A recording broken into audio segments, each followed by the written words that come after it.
Abubuwan da suke janyo hankalin mata su fada soyayya da namiji sabanin maza wanda a duk lokacin da suka zo neman aure kyau shine abu na farko da suka ba muhimmanci, amma su mata kyan jikin namiji bai fiye sa ta fada soyayya da shi ba. Ba wai na ce mata ba sa la'akari da jikin maza bane, amma iya kula da ita ya fi muhimmanci a gurinta fiye da kyan jiki.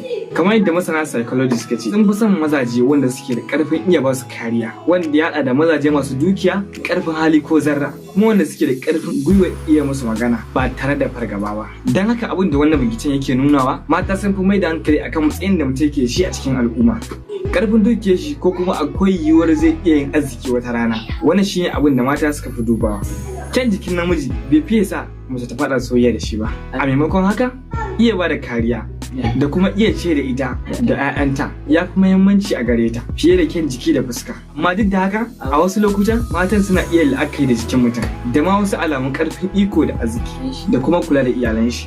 Abubuwan da matan ke dubawa shine tsafta da kuma sanya sutura mai kyau, duk da babban mukami a wata ma'aikata ko a cikin al'umma. Mallaka abubuwa masu tsada kamar mota mai tsada, sutura mai tsada, waya mai tsada da dai sauran abubuwan more rayuwa da ke nuna cewa mutum yana da arziki mai yawa. Wannan shine yawancin abubuwan da mata suke duba ba kyau ba, amma sabanin maza su sun fi duba kyau da kuma surar mace. Su mata ba su fi dubawa ba, sun fi duba wa'annan abubuwan da muka rasa kaɗan daga ciki kenan.